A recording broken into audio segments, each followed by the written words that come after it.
So with that, I thank you for your attention, and if there's any questions, who's and how's of breeding mares, once you decide to breed a mare, and it doesn't matter why you want to breed the mare, whether it's a sentimental thing, or whether it's a business thing, or whether it's a tax thing, or whatever the reason is, you end up, trying to decide, what is it that you're going to do with that mare. And the biggest thing is, how are you going to breed that mare? Is she going to get bred by natural cover? Is she going to get bred by AI? If she's going to get bred by AI, is it going to be frozen semen? Is it going to be cool semen? Is it going to be ship semen? Or fresh semen from a stallion that's out here in, Dreamscape or whatever. Or will she carry her own or not? Is it a veterinarian? Is it going to be done at a clinic, or is it going to... So with that, I thank you for your attention, and if there's any questions, Anyways, here's just a little bit of a getting warm up on this thing. So you'll have 10 seconds from when I press the timer here. You can answer at any point right now.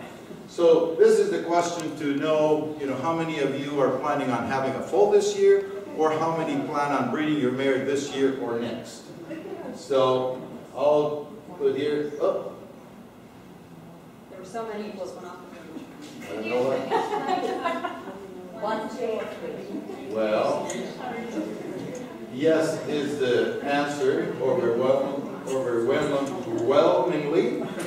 So that's very good to know. So the who's and how's of breeding mares, once you decide to breed a mare, and it doesn't matter why you want to breed the mare, whether it's a sentimental thing, or whether it's a business thing, or whether it's a tax thing, or whatever the reason is, you end up, trying to decide, what is it that you're going to do with that mare. And the biggest thing is, how are you going to breed that mare? Is she going to get bred by natural cover? Is she going to get bred by AI?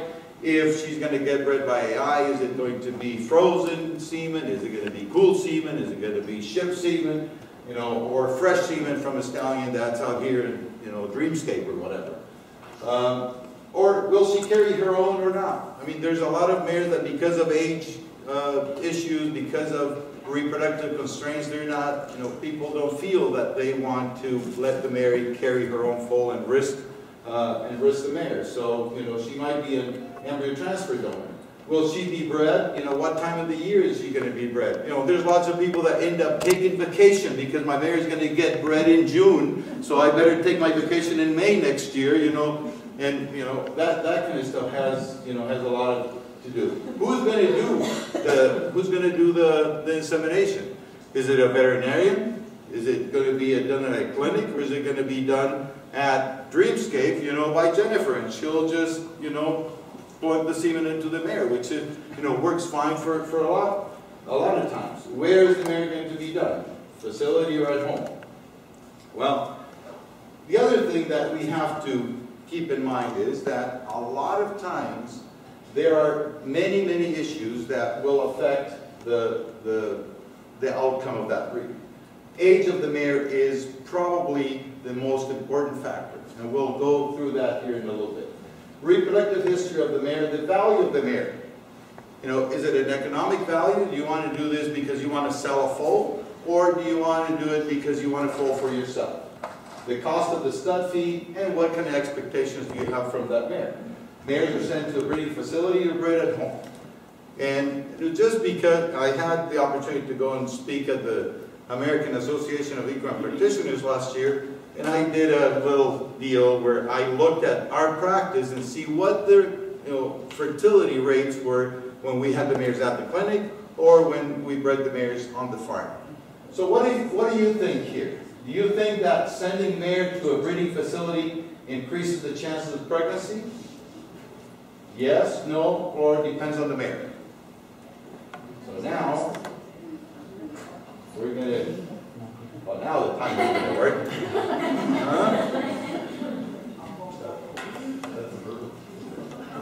All right. Done. So, yes, 21% say no, and Well, 40% of you say it depends on the mare. Well, I think that's the correct answer. Depends on the mare, and I'll show you here the data. We looked at first cycle pregnancy rates on mares that were bred ambulatory, or the farm, or in our clinic. Between 2011 and 2012, we had about 300 and some mares. And you see that the yellow bars are the mares that were bred at the clinic, and the black bars are the mares that were bred at the farm. And here's the pregnancy rates. If you look with fresh semen, that means stallions that are collected either at the clinic or they're collected here in the valley, and we breed the mares at the clinic. Almost 75% pregnancy rate, and 67% or so with these with fresh semen. Chilled semen just a little lower, and frozen semen about 72%. So you say, well, that's okay. There's no difference. Why do you have to send the mare to you?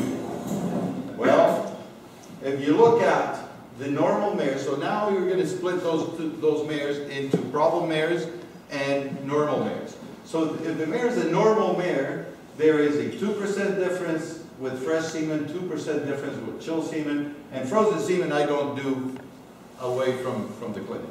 So that's a moot point. But if you look at the problem mares, then look what happens. There's a 9% difference with chilled semen, and this is on the first try. So you can imagine that as we go on, we make this cumulative. So 14% with chilled semen, but look at the difference with frozen semen, on the fertile mares compared to the subfertile mares or the problem mares. There's probably about almost a 40% difference in those mares. So so that's one thing that we have to always keep in mind. If we do have a problem mare, it is better to send her somewhere to get bred. And why is that difference? Well, it's very probably easy to say that there is veterinarian availability. If I have the mare at the clinic, I'm going to be able to be there when she ovulates, when she gets bred, after she gets bred, all this kind of stuff.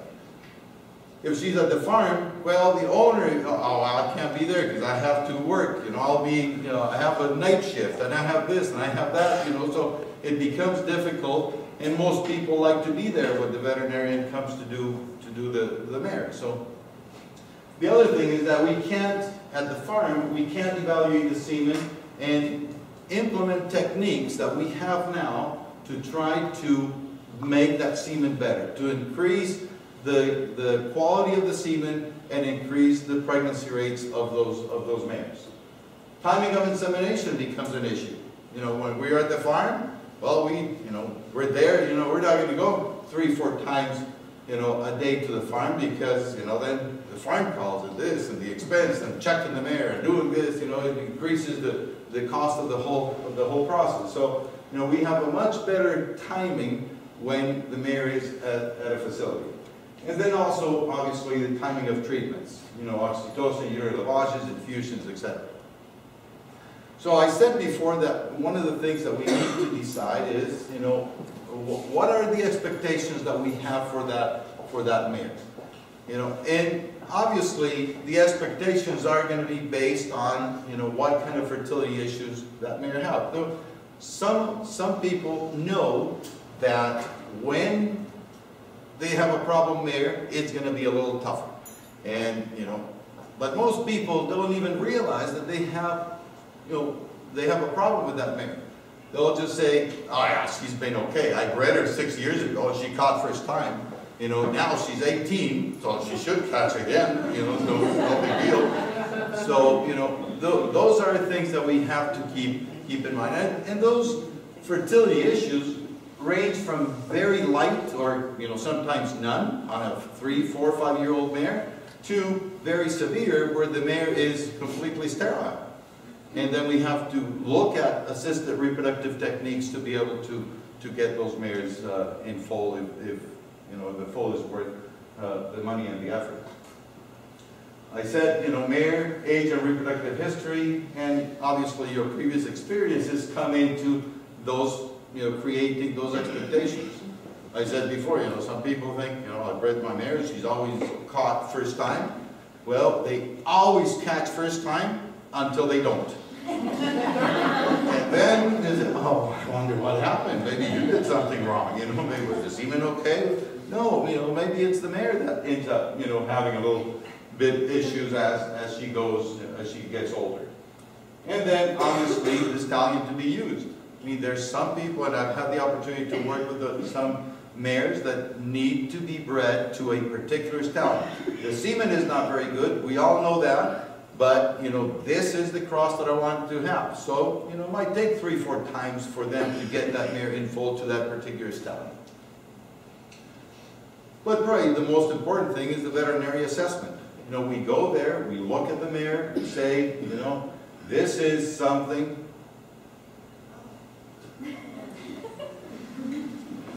This is something that, you know, as you know, veterinarians dealing with, you know, the reproductive part of the mare, sometimes we see some things that are not easily seen by others. And, you know, I'll show you here, you know. So again, you know, the normal mare that has no issues, she's going to get pregnant 60% of the time, 70% of the time, first time out. And if she doesn't get pregnant first time out, she'll probably get pregnant second time out. But, you know, we'll see what happens after that. So, one of the things that we found, and this has been, you know, happening with an increased frequency, is that sport and show mares often have very long show careers. And those mares obviously enter their reproductive phase, you know, as older mares. And those older mares would end up with cervical uterine problems, with musculoskeletal issues, and with endocrine or hormone imbalances that, you know, we're going to discuss here as we go on. Now, the other thing is that older brood mares, even if they started their reproductive career as younger mares, as they age, they will end up having these same problems for different reasons, but the same problem. So, you know, we have to keep that in mind. This is a mare that I had the opportunity to work with. This is Gladys, and you know, this is a mare that belongs to Otto Becker. And those of you that are in the jumping world would know who he is. This mare won over €1 million, and she won Aachen twice. She won the Hamburg Derby. She won the Riders Tour. You know, all this kind of stuff. So she's a 19-year-old maiden. Well, Mr. Otto Becker decided that he would only focus on one thing. Maiden. She shouldn't have any problems. She's a maiden mare. But she's 19. Oh yeah, you know, we've never touched her there. We've never done anything to her. So, you know, well, this is Gladys, and I'll show you here. This is a normal cervix when the mare is in heat. This is the cervix of Gladys when she was in heat. Completely closed. This is the uterus of Gladys when she was in heat. You probably don't realize, but this is a pretty ugly looking uterus when the mare's in heat. You know there's something wrong in there. Well, look what's wrong in there. All this junk. When I went to take a culture, this is what it looked like from the uterus. 19-year-old maiden, never touched by the human hand, so she should be fine. Well, you know, it took a lot of work to get this mare to produce an embryo, because I suggested that we shouldn't breed that mare and let her carry, because the risk of, you know, her losing the pregnancy, you know, during those 11 months, you know, was pretty high. The other thing that happens with these mares is that, you know, because of their age, the muscles relax, the muscles lose tone, you know, they're not being worked, you know, they're just out there eating hay or in a pasture, whatever, you know, so they end up relaxing their muscles back here, you know, or in really severe cases, look at this, you know, this mare here has all these little things. You know what these things are? Flies. I don't know if those flies are waiting to go in there or coming out, but, you know, they should be there. I mean, that means something is not smelling good around there. So, you know, that happens, you know, know, with these mares. So now, not only do mares have this sort of angulation of the perineal or the vulvar area, sometimes they look pretty straight. But so not necessarily is it related to angle, but it related to where the vulva is positioned with respect to the pelvic bone.